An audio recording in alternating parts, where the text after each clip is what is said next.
Naranasan mo na bang gumawa ng dessert at sinabihan ka na ang sarap naman yan? So ito na nga, isang dessert recipe ang ituturo ko sa inyo na napakadali at talaga naman pong bagay na ipang negosyo or ipanghanda sa kahit anong klaseng okasyon.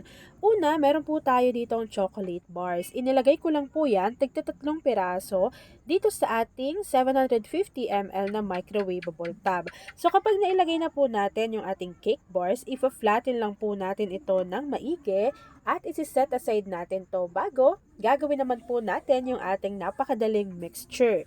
So una po dito sa aking kasirola, naglagay lang tayo dito ng ating isang sachet or 24 grams ng leche flan jelly powder.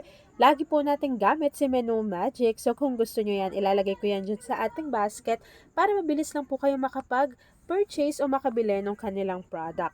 After po nun, hindi pa nakabukas yung apoy sa ating kalan dahil kakailanganin muna nating tunawin yan sa 4 cups of water. So kapag nailagay na natin yung ating 4 cups of water at natunaw na po natin ng maigi yung ating jelly powder, kakailanganin po natin ditong maglagay ng 1 can ng ating evaporated milk. So ito po yung malaki ha, yung tig 370 ml.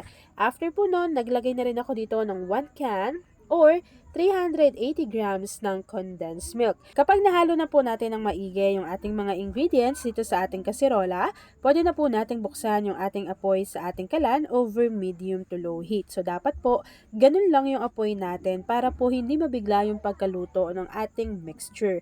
Bago po habang continuous po natin tong hinahalo, maglalagay lang ako dito ng 1 cup ng nata de coco. So yung nata de coco na inilagay ko dito ay yung maliliit lamang. So nilagay ko na yan dyan sa ating mixture at continuous po natin tong hahaluin hanggang sa kumulo yung ating mixture. So habang hinihintay natin yung kumulo, please don't forget to like and follow yung ating Facebook page, Kusina ni Angel. Kung meron din kayong Instagram, paki-follow na rin ako doon, Kusina ni Angel. At kung gusto nyong matuto pa ng iba pang mga recipes o kaya naman gusto nyong mag-share ng mga niluluto ninyo everyday, pwede kayong sumali sa ating Facebook group. Andyan lang po yan sa ating Facebook page. And kung isa ka din sa dessert lover, paki-comment naman sa ating comment box section kung taga saan ka nanonood at paki-share na rin ng ating video at mag-comment ka na rin dyan ng Hi, Ate Angel! At ayan na nga mga kakusina, kapag kumukulo na po yung ating mixture, direct lang po natin to agad-agad isalin dito sa ating lagayan na merong cake bars. At kapag naisalin na po natin to dito lahat, hihintayin lang po natin yung lumamig, mag-set at mag-firm, and then after po nun, ipapakita ko na sa inyo kung ano yung natapos nating easy dessert recipe. At ayan na nga mga kakusina, once na lumamig na or nag-set na yung ating recipe this time, pwede na po natin tong i-enjoy.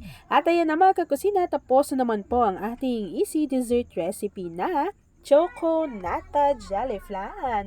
Kung nagustuhan mo yung ating video, please like and share this video. At kung hindi ka pa nakakapag-subscribe sa ating YouTube channel na Kusina ni Angel, please click subscribe button, click mo na yung notification bell, click all para lagi kang updated sa bawat ina-upload kong mga videos. Yan lang mga kakusina, isang dessert recipe na naman na napakadali ang naituro ni Ate niya Angel.